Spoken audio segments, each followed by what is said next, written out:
नमस्कार दोस्तों, अप्रैल महीने से राजस्थान में 10 बड़े बदलाव होने जा रहे हैं। साथ ही 1 अप्रैल से राजस्थान में कुछ नियम भी लागू होंगे। दोस्तों, अप्रैल महीने से कुछ चीजें सस्ती होगी। आइए पूरी जानकारी जानते हैं अप्रैल में क्या क्या बदलाव होने वाले हैं। सबसे पहले है कि पैन आधार लिंक की लास्ट डेट 31 मार्च। पैन कार्ड को आधार कार्ड से लिंक करना अनिवार्य कर दिया गया है। पैन को आधार से लिंक करने की डेडलाइन 31 मार्च 2024 है। अगर पैन को आधार कार्ड से लिंक नहीं किया गया तो पैन नंबर रद्द हो जाएगा, यानी कि पैन का इस्तेमाल दस्तावेज के तौर पर नहीं किया जाएगा। 1 अप्रैल के बाद पैन को आधार से लिंक करने के लिए यूजर को 1000 रुपए की पेनल्टी का भुगतान करना होगा। पेनल्टी से बचने के लिए यूजर को 31 मार्च 2024 तक अपने पैन कार्ड को आधार से लिंक करवा लेना चाहिए। इसके अलावा दोस्तों, एलपीजी गैस की कीमतों में होगा बदलाव। देश भर में हर महीने की पहली तारीख को एलपीजी सिलेंडर के दाम तय किए जाते हैं। हर माह की तरह 1 अप्रैल को भी एलपीजी सिलेंडर के दाम रिवाइज होने हैं। हालांकि लोकसभा चुनाव की आचार संहिता लागू है,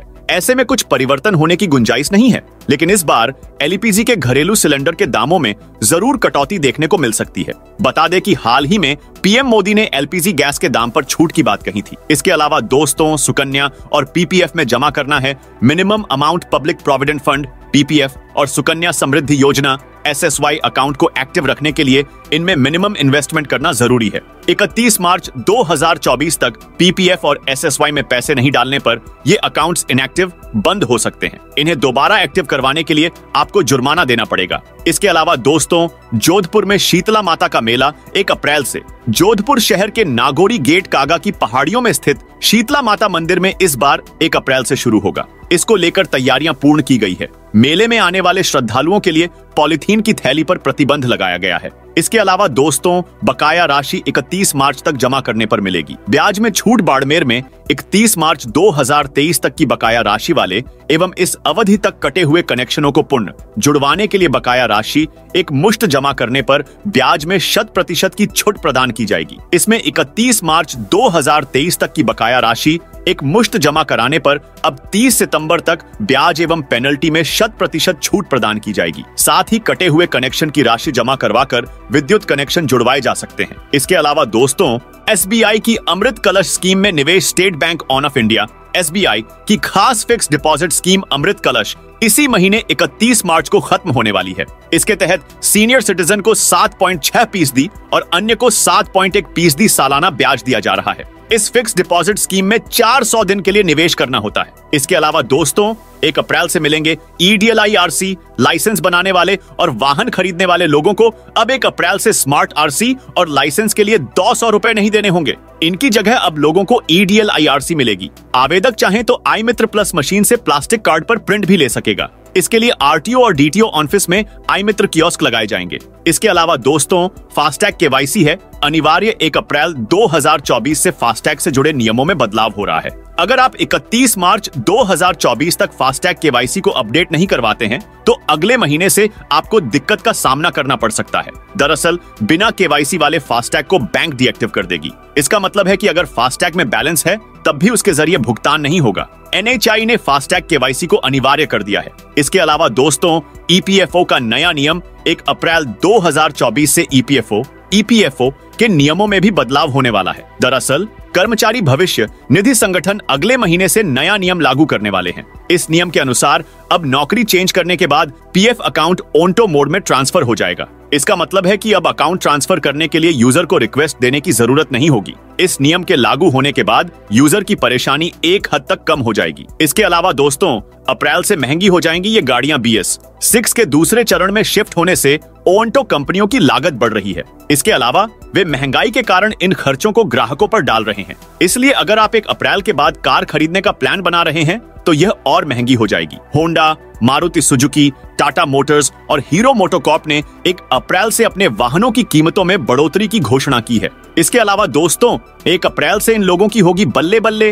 राज्य सरकार मानदेय में करेगी 10% की बढ़ोतरी। सरकारी रसोड़ा मिड डे मील संचालित करने वाली कुक कम हेल्पर को अगले वित्तीय वर्ष से बढ़ा हुआ मानदेय मिलेगा। राज्य सरकार ने 10% राशि बढ़ाई है जो 1 अप्रैल 2024 से मिलेगी। ऐसे में अब कुक कम हेल्पर को प्रति माह 2143 रुपए का भुगतान होगा। राज्य में सरकारी विद्यालयों में 1ली से 8वीं तक के बच्चों को मिड डे मील दोपहर का भोजन दिया जाता है। राज्य व केंद्र सरकार की महत्ती योजना के तहत स्कूल में मिलने वाले दोपहर के भोजन को पकाने के लिए कुक कम हेल्पर विद्यालयों में कार्यरत है। इनको हर माह मानदेय मिलता है। इसके साथ ही आधार अपडेट करने की डेट बढ़ी। केंद्र ने फ्री में आधार अपडेट करने की समय सीमा एक बार फिर 14 जून 2024 तक बढ़ा दी है। पहले यह समय सीमा 14 मार्च को समाप्त हो रही थी। इससे पहले यह समय सीमा 14 दिसंबर 2023 थी। अब आप भी 14 जून 2024 तक फ्री में आधार कार्ड में अपडेट करा सकते हैं। बता दें, यह अपडेट उन लोगों के लिए है जिन्होंने 10 साल से अधिक समय पहले अपना आधार कार्ड प्राप्त किया था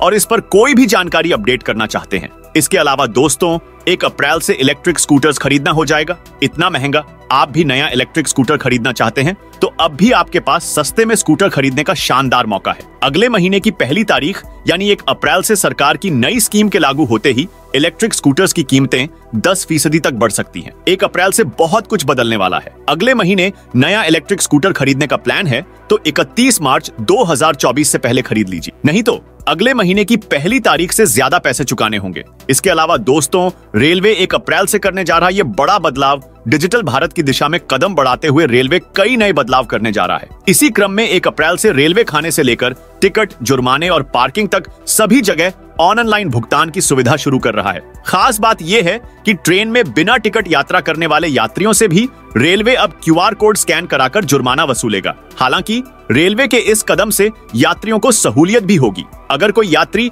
बिना टिकट पकड़ा जाता है और उसके पास यात्रा के दौरान कैश नहीं है, जो वह डिजिटल भुगतान करके जेल जाने से बच सकेगा। इसके लिए रेलवे चेकिंग स्टाफ को हैंड हेल्ड टर्मिनल मशीन देगा।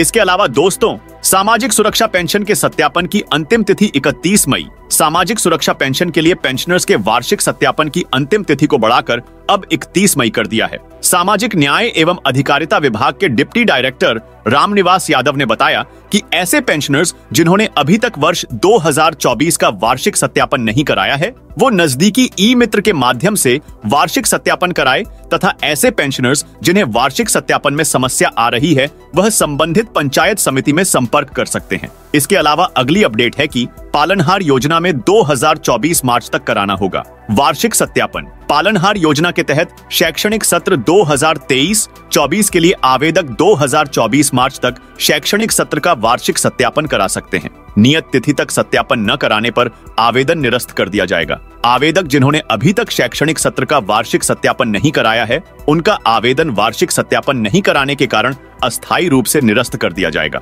इसके अभाव में आगामी भुगतान नहीं हो सकेगा। इसके अलावा दोस्तों, 1 अप्रैल से पुराने वाहन भी होंगे महंगे। पुराने गैर परिवहन वाहनों को खरीदना महंगा हो जाएगा। 1 अप्रैल से पुराने 2 पहिया और 4 पहिया वाहनों को ट्रांसफर कराने पर एक बारिया टैक्स का 25% टैक्स चुकाना होगा।